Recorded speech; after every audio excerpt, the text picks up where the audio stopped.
Oh Krishna, these are my loved ones. I cannot fight with them. One of the greatest warriors in history, Arjun, dropped his bow, slumped to the ground, and said that on the battlefield of Kurukshetra. He had trained his entire life for this battle, but in the moment, something changed. This did not happen because he lacked courage or because he was not capable. This happened because his brain and body did exactly what millions of hours do every single day. Hey champion, welcome to this channel. I'm Dr. Meghna Dikshit, author of the book You Matter. On this channel, we bring interesting understanding of the brain and mind, and we bridge the gap between ancient Indian science and modern psychology. Through our videos, we help you break free from your limitations and live a life of freedom and joy.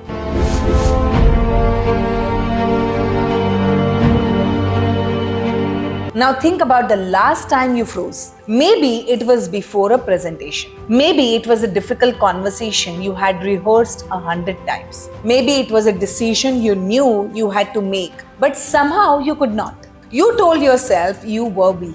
You told yourself you were not confident enough. But what if it was not true? Because over 5,000 years ago, on the battlefield of Kurukshetra, the greatest archer in the world experienced exactly the same thing. What happened to Arjun on that battlefield has a precise clinical name, and understanding it will change how you see every moment you have ever frozen in a boardroom, a difficult conversation, a decision you could not make. The Bhagavad Gita describes Arjun's symptoms with great precision. His limbs became heavy, his mouth dried up, his body shook. He could not stand. His mind went blank. He lost all sense of purpose. This is not a metaphor. This is a textbook description of dorsal vagal shutdown. What Dr. Stephen Porges, the neuroscientist who developed polyvagal theory, identifies as the most primitive defense response in the human nervous system. When a threat becomes overwhelming,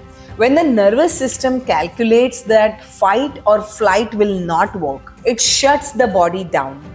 Immobilization, collapse, freeze. Arjun did not lack courage. His nervous system made a survival calculation. This threat is too much. Shut down. And for Arjun, the threat was not physical. It was much more than that. Losing his loved ones, standing against them, attacking them. If someone walked into a therapist office today describing those exact symptoms, they wouldn't immediately be told they lacked confidence. This is why this is important for you. You've done the same thing. Every time you froze before a high-stakes presentation, every time you could not make a decision under pressure, every time you went blank in a confrontation you had prepared for. That was not weakness. That was your nervous system doing exactly what it was designed to do.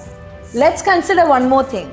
Was Arjun's collapse only physiological, or was it something deeper? As he looked across the battlefield, he did not see enemies. He saw his grandfather, his teachers, his cousins, his friends. In that moment, every identity he had ever carried collided with another. His identity shatters. Arjun was always known who he was: a grandson, a student, a warrior, a Pandav, a man of dharma. But in this moment, those identities crashed into each other. Each identity demanded a different action. A warrior identity said fight. The grandson identity said to protect them. The man of dharma identity questioned what is right. Psychologists call this identity diffusion. In simple words, it can be called as identity conflict. The simultaneous activation of conflicting self-concepts under stress. And one thing we have learned from neuroscience is when identity fractures, decision-making collapses. Because we do not make decisions from logic, we make decisions from identity. We don't ask ourselves, what makes the most sense? Unconsciously we ask, what would someone like me do?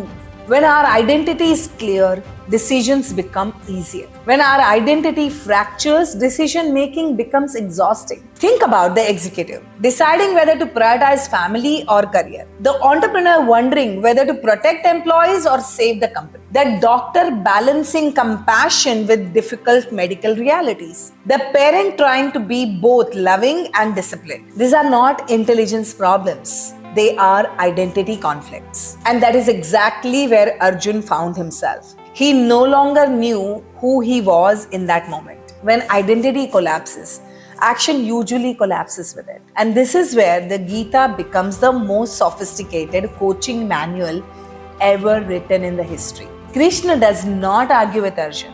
He does not say stop being emotional or think logically or you're overthinking. He does not shame Arjun. He does not tell him to man up. He does something far more intelligent. He stays, he listens, he creates safety. He asks questions. He co-regulates. In polyvagal theory, co-regulation is the process by which one calm nervous system helps another dysregulated nervous system return to balance. It is why a frightened child calms down in the arms of a safe parent, or why the presence of a trusted friend can lower your anxiety. It is why great coaches, therapists, and leaders don't simply give advice. They first create enough safety for the brain to receive it. You cannot coach a nervous system that still believes it is under attack. Krishna understood this thousands of years before neuroscience gave us the language to describe it. And on the battlefield, Krishna became Arjun's co-regulator. Then and only then, once the nervous system was calm and regulated enough to receive, did Krishna begin to rebuild his identity. Not by giving him tactics, but by changing how he sees himself again and again. Krishna expands Arjun's perspective. You're more than this body. You're more than your fear. Your worth is not determined by the outcome. Your responsibility is to act according to your deepest values. That is far more than positive thinking. It's an identity transformation. The Gita is not a philosophy lecture. It is a nervous system intervention followed by an identity rebuild, chapter by chapter. Krishna does not give Arjun facts. He is not simply changing Arjun's thoughts. He is changing the person those thoughts belong to. He gives Arjun a new answer to the question, who am I? You are not the doer, you are the witness. You are not the body, you are consciousness itself. Your dharma is not about the outcome, it is about the action. This is identity rewiring.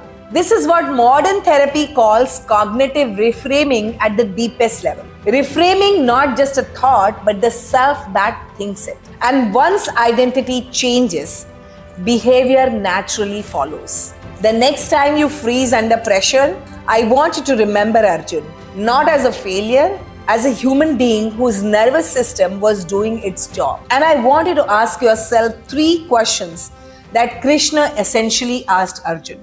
Who am I being right now? And is that who I choose to be? Does that align with my future goals? What is the decision that aligns with my deepest values regardless of outcome? Can I find one person, one co-regulator who can help me think when I cannot think alone? Because even Arjun needed Krishna. The Gita was not written for monks meditating in caves. It is not simply an ancient spiritual text. It is a deep study of the human mind, a guide for what happens when identity breaks, when the nervous system takes over, and when life demands a decision we don't feel ready to make. It was written for high performers in the middle of the hardest moment of their lives. It was written for people like you and me. Maybe the most important lesson from Arjun is not that he found the courage to fight. It's that he first understood what was happening within him. It is what becomes possible once your nervous system feels safe enough to choose. The next time you find yourself frozen before a difficult conversation, a big decision, or a moment that feels bigger than you, remember this. You don't have to judge yourself. You have to understand yourself. And sometimes that's where the real change begins. If you enjoyed watching this video, decoding the ancient wisdom through the lens of neuroscience and psychology, share this with someone who will enjoy it too, and subscribe to the channel, and I will see you in the next one.